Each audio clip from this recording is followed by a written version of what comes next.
Books of స్టాటిస్టిక్స్లోనూ announce చేస్తారు అలాంటివి.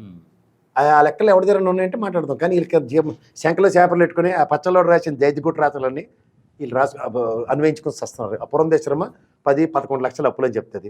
ఈ తప్పేలాగా లవణ్ అడిగినా ఈ అపోజిషన్ పార్టీ చదువు సంజయ్ పవన్ కళ్యాణ్ని అస్సలు తెలివితేటలుగా ఉండవు అని చెప్పడానికి ఉదాహరణగా ఉన్న నాబాబు లాంటి వాళ్ళు మాట్లాడాలి ఉంటాయి. లక్షల కోట్ల అప్పులు శ్రీలంక అయిపోయింది. ఇలాంటి పనికి మాటలు మాట్లాడుతుంది. ఎకనామిక్స్లో పట్టభద్రుడైన చంద్రబాబు నాయుడు గారు కూడా ఆర్థిక రంగంలో నాకు తెలిసి ఒకప్పుడు ఆయన మీద ఎంత గౌరవం ఉండేదంటే మన్మోహన్ సింగ్ గారు, పివి నరసింహరావు తర్వాత ఆర్థిక సంస్కరణలు రాష్ట్రంలో దేశంలో చేయగలరు అనుకున్నా. ఎందుకంటే విద్యుత్ సంస్కరణలు చేస్తే 20 సంవత్సరాల తర్వాత అప్పటిదాకా వాడు దమ్ము ధైర్యం చేయలేదు ఇప్పుడు పెంచడానికి. అలాంటి ఉదంతో ఉన్నాడు. బుర్ర ఎక్కడ పెట్టుకుని సెలెక్ట్ పెట్టుకుని రాజకీయాలు చేస్తుండే ఆయన. ఎందుకంటే పదవి అన్న క్రాలింగ్ ఎప్పుడైతే వస్తుందో ఒరిజినాలిటీ పోతుంది. దానికి తోడు మీరు గమనిస్తే మీకు మోర్ దాన్ 10+15+ ఇయర్స్ అనుభవం ఉంటుంది జర్నలిజంలో కదా.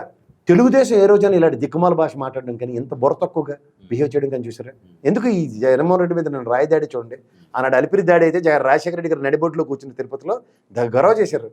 ఈ నక్సలైట్లను నిర్మూలించాలి, వీళ్ళు చేసిన తప్పని. వీళ్ళకి కనీసం ఖండించడం రాదు. ముఖ్యమంత్రి మీద దెబ్బ తేలితే మానవత్వం ఎక్కడ చచ్చింది సార్? మనుషులకైనా లేకుండా ఎలా చేస్తున్నారు నాకు అర్థం కాదు. పొద్దున ట్వీట్ ఎట్టాడు, సాయంత్రం ఇంకో ట్వీట్ మార్చాడు నాగబాబు.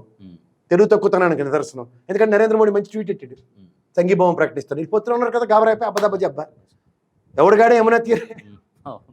చంద్రబాబు నాయుడు కాస్త బుర్ర ఉపయోగించి కాస్త మాడించడం, లోకేష్ గారు చిన్నపిల్లల టీం అంతా వేసుకుని ఆ దిక్కుమాల సోషల్ మీడియా నడిపిస్తున్నాడు. ఆ దరిద్రంలో వచ్చి ప్రవచనాలు ఇప్పటికి పేజీలు మార్చట్లేదు దాన్ని. ఏది పడితే అది మాట్లాడుతున్నారు. కనీసం సంఘీభావం ఉంటుంది. అది ఎవడని దెబ్బ తగిలితే అమ్మ అంటాడు సార్. అర్రే ఎవడు పరామర్శకు పోయి అయ్యో తగిలిందా అని చూస్తారు. అందుకే వీళ్ళ మొహం వీళ్ళు ఎక్కడ కూర్చుని ఆడమని ప్రజలు అలాగొస్తారు చూడమంట తండాలి. ఆయన రాళ్ల దాడి తర్వాత జగన్ పై రాళ్ల దాడి తర్వాత పవన్ కళ్యాణ్ పై కూడా జరిగింది. దాన్ని విధంగా చూడాలి. పకోడీ కబుర్లు అంటారు. ఓసారి కడప నుంచి 200 మంది వచ్చి రెక్కి చేశారట.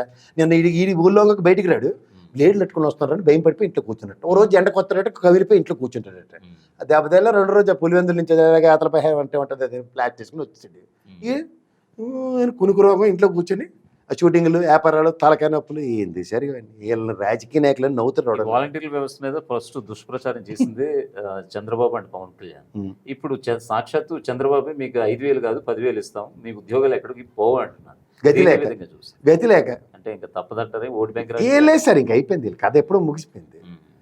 ఏమీ లేని దగ్గర ముగ్గురు కలవకపోతే దిక్కు లేదనుకుని ముగ్గురు కలిసి చచ్చారు.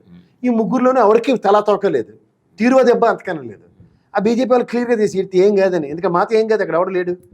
ఆ పారాచూట్ బ్యాచ్కి టికెట్లు ఇచ్చుకొని వాళ్ళు ఉన్నారు. ఈ తెలుగుదేశం నుంచి బాటర్ సిస్టంలో ఇక్కడ నాకు పనికిరాడని తీసుకెళ్తే పవన్ కళ్యాణ్ టికెట్లు తీసుకుని ఇచ్చుకుంటున్నాడు. ఈ శాతకాంతానికి ఇప్పటిదానికి మేము ముగ్గురం పొత్తు వాళ్ళు అక్కడ పేర్లు ఎందుకు?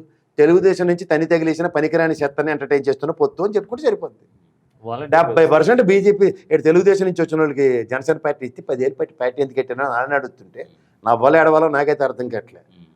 ఆ పోతున్న మహేష్ గారు ఇలాంటి వాళ్ళందరూ నాకు ఎప్పటి నుంచి తెలుసు, నాకు చాలా డిబేట్లో పార్టిసిపేట్ చేశారు.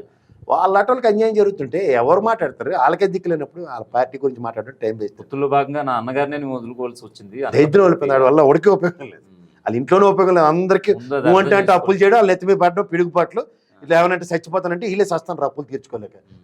మమ్మల్ని తీసుకొచ్చి మా రాష్ట్రానికి అంట కడితే ఎవరు పడతారు సార్? అర్థం బాబు ఇంట్లో ఆడుకోమని. సో వాలంటీర్ వ్యవస్థ మీద అయితే వాళ్ళు హ్యూజ్ డ్యామేజ్ అండి. They cannot address it. అర్థం చేసుకుంటే కనుక ప్రజలు కనుక జగన్ చేసింది సాక్షాత్తు మంచి జరుగుతుంది. మంచి చెడ్డ నేను చెప్పను సార్. ఇప్పుడు మీకు మొక్కలో ఉన్నది తెంపకపోతే మార్నింగ్. ఇప్పుడు నేను వాలంటీర్ వ్యవస్థ పెట్టినప్పుడు నా విశ్లేషణ ఏమేనండి, వై గవర్నమెంట్ షుడ్ పే అన్న దగ్గర నా ఆర్గ్యుమెంట్స్ ఉన్నాయి. ఎవరికి లేనిది మనకెందుకు వచ్చింది అంటే ఇప్పుడు చూసి ఆ నిమ్మగడ్డ రమేష్ గారికి ఖాళీ పాలి లేకుండా ఇప్పుడు తీసుకొచ్చి ఆడ రిటైర్ అయిన తర్వాత వీళ్ళకి తెలివితే ఎట్లా వస్తాయి సార్? రిటైర్ అయినప్పుడు ఇప్పుడున్న సీట్లో డేట్ చేయాలి, వీళ్ళు డిక్టేట్ చేస్తారు. అప్పుడు మాత్రం వీళ్ళు సచ్చిన సార్. ఆ చీఫ్ సెక్రటరీ రిటైర్లో ఉన్నారు జయప్రకాష్ నారాయణ, ఐవీఆర్ కస్టర్, ఒక్క డిసెంట్ నోట్ రాసిన బాబాని పోరు. కానీ ఇప్పుడు మాత్రం డిసెంట్ నోట్ రాసేయాలి, ముఖ్యమంత్రితో యుద్ధాలు చేసేయాలి. ఈ నువ్వు ఏడు చేసినవరా భయ అంటే అబ్బదబ్బ చెప్పాలి.